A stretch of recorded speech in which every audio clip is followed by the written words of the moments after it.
I am here with Brian White. And Brian, the other day, we did a video where we were trying to get to the enough TAM, enough people who would take robotaxi rides to get us to 1 million vehicles by the end of next year being used. We decided, you agreed on that call, that we're pretty sure that Elon could build enough cars between now and then and or use the existing cars from the consumer fleet. But that there's another question out there, which is, can you fill all those cars with paying passengers? And that becomes a bigger deal. It is a bigger deal. Hey, let's start with this question. At what ratio of drivers to of supervisors to vehicles would 1 million be possible? Because 10 to 1, I don't think we can have 100,000 supervisors. That strikes me as far too many. Are we talking 1,000 to 1? What ratio do you think is necessary to unlock that kind of scale? Gosh, I don't have a clue on that. I would only say the opposite. I think that once Elon turns this loose, it would be like a very small fraction. It'd be 1,000 to 1, 100, 500 to 1, something like that. Because I think that the cars will be so safe, and they will understand the needs of the passengers so well.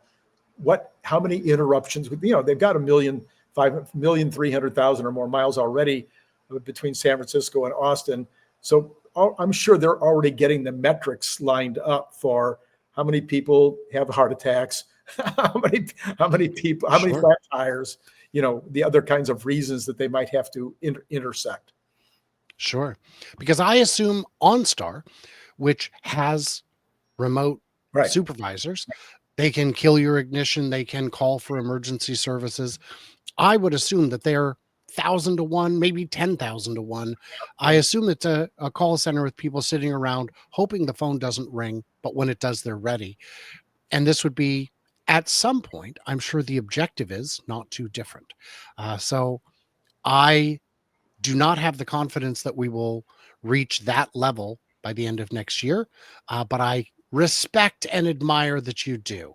Well, there's another thing that you're not taking into consideration. I'm sorry, but it's true. And that is we have a Grok interface that they don't have.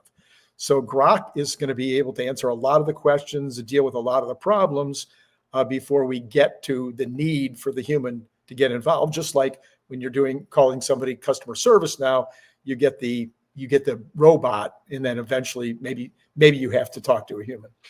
And in a lot of cases, those work. I've used AI drive-thrus that worked remarkably well, that did a better job than humans because it knows exactly how to ask the question. It's got a very limited set of parameters, but we're not seeing Grok empowered to do anything in the car. It can't fire up my Spotify yet. There are a bunch of steps between here and there, and I don't know what the timing is on those, but I know it has to be slow rolled because of safety concerns. It has to be right every single time, and for it to be a real problem, it only has to be wrong once. Yeah, I don't know either on that. I just believe I know that's the goal. It's just a matter of it is the goal. It is a matter of when. I'm just less convinced than you are that it'll happen by the end of 2026. So on our last call, we looked at about 5 different things, and people can go back and take a look at that. I will put a card at the end somehow. I'm not sure exactly. Yes, I know how. Okay.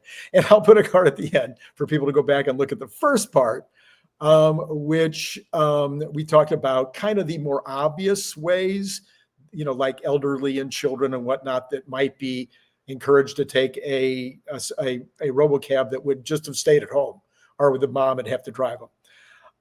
But let's talk now about some of the more out there but quite impressive TAMs that might be available to the Robotaxi. And the first one on the list is the potential for taking out airplanes.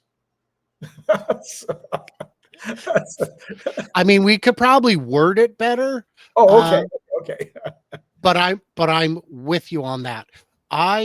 When my mom was a regional director for some group of convalescent homes, she'd started as a manager at one location. She quickly saw their billing was a disaster, got it all fixed, and they said, wow, it's number one. We want you to do it company wide. When she would fly from Seattle to Portland, her boss would say, why am I flying you? It's a 3-hour drive. She said, because I ain't putting them miles on my car. You want me to go or not? So those short commuter flight routes are real. Yeah. Those are absolutely real. Most of the people flying from Seattle to Portland are doing so to connect to another flight. That part less important to this equation. But I've been on that flight with people who are Amazon employees who are moving from one Amazon location to the other for the day or for the weekend or for the week. So those if you are that person, do you really want to take that flight? What you really want to do is not drive. Right. And we might have that solution for you because, great, it's a 40-minute flight, except I have to get there 2 hours early. And getting there is still a half an hour because it's dealing with airport nonsense. And that's at minimum. And really, because I don't know what traffic's going to be, I should probably leave before that. So you're talking 3 hours plus your flight. It's a 3-hour drive. Right. So for those, I could see that being a thing. And I don't mean a ride share where you're piled into a car with 6 strangers or 8 strangers. I mean, hop in and it's just you, your laptop, your phone or tablet, your thoughts, your view of the world outside. And what if there is an accident and you are delayed? You didn't miss your flight. You just arrived 5 minutes late. And if there's a problem with that, you can explain that I can control what time I leave. I can't control what time I arrive. And if I was on a flight, you wouldn't know that that's not going to be delayed either. Get over it. So another idea would be what Grok called the last mile package delivery. So, well, I would call it more than that. I would call it all package delivery. So if right now, I might be calling a courier to come to my office and pick up a legal package and take that package across town, or a sample, or a part that needs to be immediately delivered, or going from Home Depot to somebody's home where the handyman, instead of going to Home Depot, he calls Home Depot and they send it by a Robotaxi. So there's a whole bunch of those kind of things with regard to, I would call it package transportation, that I would think would all of a sudden become possible. Absolutely. If you look at like TaskRabbit or some of those, if you're on a job site, I actually had a friend in the late, in the like 2007-ish who'd built a company. He was a real entrepreneur. What he did is he didn't have work. He needed money. So he went out and bought a truck and set up a business that delivers last minute items to job sites. It pays very well because do you really want to peel the plumber off this job to go get some fittings? Heck no. And some of the others you said as well. When I worked in broadcast electronics, I got a call saying, I need this monitor. I said, we don't have it. We have this one. It's the same. And they said, great. How much is it? And I said, well, retail on it is, $632. And they go, great, done. I'm like, oh. And they're like, we're sending a taxi right now. And I went to my boss. I'm like, is this a scam? No, that's the TV station. They need it. They need it right now. Right. They will pay $300 to the cab to get the monitor so they can stay online. So that is a real thing. It does raise a question about not the last mile, but the last 10 feet. I've seen people say, well, Amazon could deliver overnight. And I go, great, except I have to get the package out of the car because there's no one in the car. And at 3 a.m., I'm not sure how I do that. Optimus will be there and there'll be a lockbox. I'm like, hold on. One unfinished technology at a time, please. I get the idea. But for now, there needs to be a human at the end of it who can deal with that. Because if the car gets there, like if you were to use this as an Uber Eats model, you can absolutely have the restaurant say, I'll put the food in the car. That's easy. That's just curbside. We already do that. Right. Then it's going to drive to the person's house. And then it's going to say, come out and get your food. Hey, seriously. Hey, how long do I sit here? I've got other deliveries to do. You're killing me, man. And then, sometimes the people will not, I was in the shower. It's like, well, you could track it on your phone. That's going to happen. It's going to be a real frustration. I don't know how we get over it, but I imagine people smarter than me are working on it. Well, if there are any. There's always customer reviews to handle that. So if you screw up too many times, we're not going to bring the stuff to your house anymore. So, just like we do with Uber now, you get to review the person. If they get too many bad reviews, people are like, never mind. I'm not going to use that guy. I will wait for you 5 minutes the first time. The second time, it's going to be 3. Right. The third time, it's going to be, if you're not there, I'll loop back in 20 minutes. How do you feel about soggy fries? Well, you've just added another one, which will be grocery and meal kit transport, and Uber Eat types transport of food from now. So right now, I don't use it. My wife and I have used it a few times.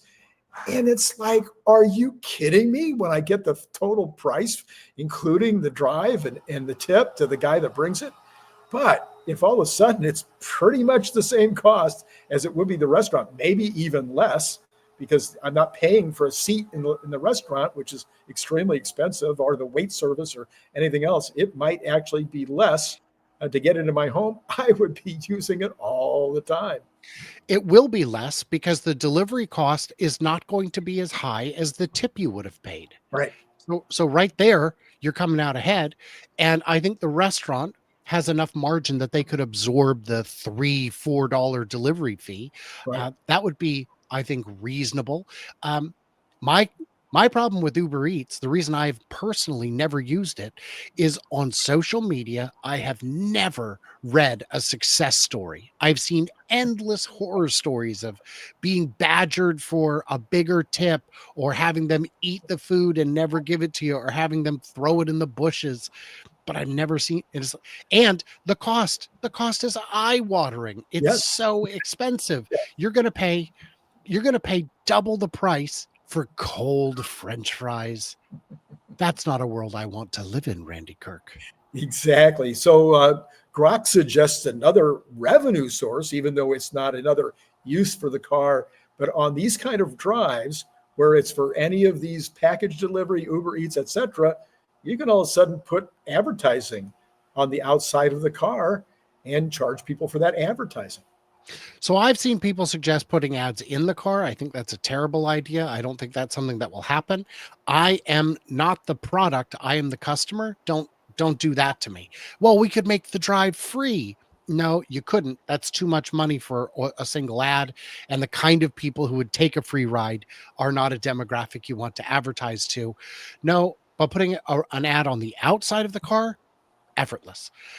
Buses have ads on the outside. Do you think that impacts my decision on whether or not to get in a bus? Do you think people look at my bus with a wrap on it for Allstate insurance and go, how embarrassing. Can you believe he arrived in that?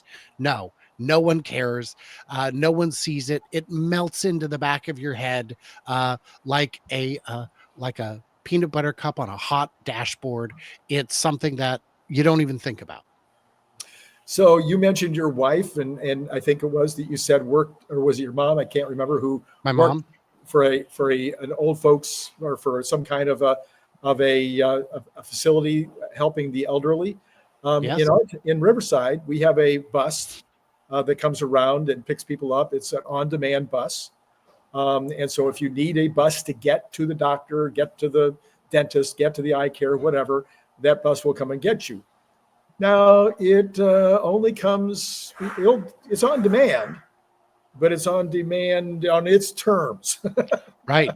And it may have to pick up 5 other people on the way, and it may take you an hour for a 5-minute ride.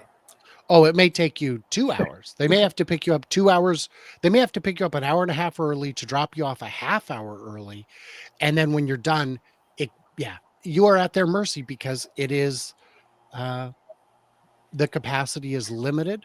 And yes, it is a finite system. It does its best.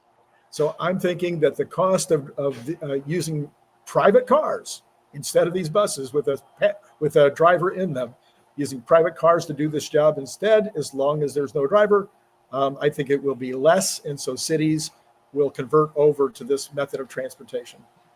So here's something with Cybercab that a lot of people don't seem to realize. They say, I will never buy one. I won't even ride in one. And my city, they're not going to buy them. And I say, right. But what happens when your car breaks down and your car is in the shop for 3 days and you say, okay, for 3 days, I'll take a Cybercab. Yeah. And it goes well, it's cheap. And then 3 days later, you get the estimate from the shop and they say it's going to be $3,000. And you go, I don't have $3,000. Or I do have $3,000, but do I really want to put it into that piece of junk? It is at that moment, many people will say, you know what? That was my last car. I'm done. Because for the cost of my insurance, I can take 15 rides a month. For the cost of my gas, I can take another 5. For the cost of, well, I'd have to go out and get a new car payment. What's that going to be? $700, $800, $300 if I go for another beater that's going to be back in the shop in 6 weeks? Crazy talk. So they're going to have to really consider that. When it comes to the use case you just described, the local authority, well, we need to add another bus and another driver. We don't have $250,000 plus 50,000 a year. Do we really need a whole extra bus? Let's just fill the gap with Robotaxi. And then they can judge the economics and go, wait a minute, this actually makes more sense. We're done with our own fleet. Get it off the books. Who needs it? Then here's a really fun one. I've thought about this for years. I mean, literally years, because I actually had a couple of clients that did this. Tourism and sightseeing loops. Absolutely. Absolutely. Absolutely. Hop in. It is an infinite guided tour. So you come into town, take a city like San Francisco. What do you want to see? Do you want to see architecture? Do you want to see churches? Do you want to see a mix? Do you want to see a certain time period? I'm going to do architecture. It pulls you up in front of something. You're like, blah, pass. Just keep going. Just go to the next one. You know what? We burnt through all the houses in 30 minutes. I'm doing this for 2 hours. Show me the churches now. No problem, buddy. Let's do it. And how much do you want to know about it? I will tell you. I will show you. I will give you pictures of other things. It is a guided tour that can last you as long as you want or as short as you want. This would be a tremendous value. And on those tours, you only have to make it once. Eliminating the hotel transfer buses. So, please. So even though like LAX is going to dramatically improve the way they do it, where a bus will take you from your exit door to a transfer location, you will still be getting off that bus and now getting onto another bus to take you to the hotel, where you may have to wait for other passengers, et cetera, et cetera. How about if you just got off the first bus and what you did was you got right into a Cybercab that was paid for by the hotel, and it immediately took you privately to your location? The hotels that offer airport shuttles are typically within 1 to 2 miles of the airport terminal. It is a very cheap ride if you're going by the mile. Those hotels have to buy typically 2 to 3 buses because one of them is going to be down sometimes, and you cannot be down. You've got to pay a driver to be available sometimes 24/7, but if not, at the very least 16, 18 hours a day. And you're paying all of that to move 25, 30 people a day. That is outrageously expensive for such a limited use case. And it's like, yeah, but I want my hotel brand on the side of this bus. Great. Pay for it to be on 2 or 3 Cybercabs instead. Let those roll all over the city instead of just from the airport to the hotel and back. Done. So that is frankly a perfect, well, yeah, but my party is 4 people or 6 people. Great. Get a Model X. I don't know what to tell you. Get 3 Cybercabs. Well, I'm worried. Great. I don't know what to tell you. Get a Model X or a Model Y instead. Those will be on the network. Those are larger. And I feel like a lot of people are just looking for reasons why this won't work, which is great. It's great for us to be able to consider those, but at some point we got to be realistic. And then the last one for today, and this is a crazy one. Would have never thought of this if I brainstorm for hours, and that is pet and vet services. You just put your cat or your dog in their little carry case. You put it in the back of the Cybercab, and it takes them to the vet. The vet's employee takes the animal in. Man, what a savings that would be. Oh my goodness. So I think that was a great segue because it sounded like you were in a hotel lobby, and then it sounded like you were at a dog groomer's. It was, and for that matter, it sounded like you were at an airport on the tarmac. There might have been a little bit of vacuum noise in the background. I apologize. I accept it. I'm sure the comments will be just as kind. There are, on that use case, I don't see it as much. I think that would be a pretty narrow use case. But for the first time ever, it is a thing you could do. If you call Uber and say, hey, take my dog to the vet, they will say, no, thank you. Politely, no. And the reality is there isn't even a way to ask. So the real beauty of what Tesla does that other companies don't is they listen. They listen. Yesterday on X, I guess now it would be Sunday on X, Sawyer Merritt said, hey, you know what would be great? Can I gift someone a month of FSD? I just want to give it as a gift. And Tesla responded, love it. We'll try and have it out by the holidays. Right. Yeah. And so if you need veterinary delivery service, and you just post it on X and wait for Tesla to see it and go, love it. It'll be on the next update. That's a thing that could happen, but there's going to be such a diversity of use cases. Looking at today's addressable market paints a desperately incomplete picture. This will have a lot of opportunities for expanding the market, especially if we get to $2 to under $2. As we approach $1, the market, will start to look like the entire transportation market. And if it gets under $1, it will look larger than the current transportation market. So I'm very curious now because I thought the pet and vet service thing was like the best idea on the list, besides the fact that I wouldn't have thought of it myself. But I can tell you that when I had a cockapoo who had needed to go to the groomer every 4 or 5 weeks, I would have put the dog in the back of a Cybercab anytime to get out of that trip. It was like one of the chores I hated the most because you got to take it over there. And then what are you going to do for that hour? You know, you got to plan. What are you going to do? You're going to drive all the way home and then drive all the way. No, I would have done this in a heartbeat. I'd love to hear in the comments below. Would you send your dog or your cat or your bird or whatever to the vet or to the groomer or whatever it might be in a Cybercab, as opposed to dragging it over there yourself and figuring out what to do during the operation? A dragon? I don't think people have those. The dragon. The small dragon. I have a lot of small dragons in my backyard. Very small. Yeah. Sounds like something you should address. All right. Well, there you go, folks. Let us know about these various opportunities, because you think about it, 1 million of these vehicles, maybe it doesn't sound like a lot when there's, I don't forget how many cars there are in the US. I knew at one point, but there's a lot more than 1 million. But so 1 million seems like, well, you spread it out over the whole United States, it wouldn't be that many. No, it's a lot.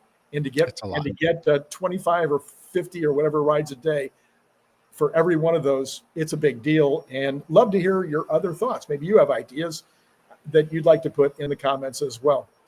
Brian, any last words of wisdom? Oh, wisdom. Oh, Randy, that was not part of the assignment. I'm so sorry. I should have given you more time. So Brian White, thank you for being on as always. And to all of you out there, it's been great talking over the vacuum cleaner to you.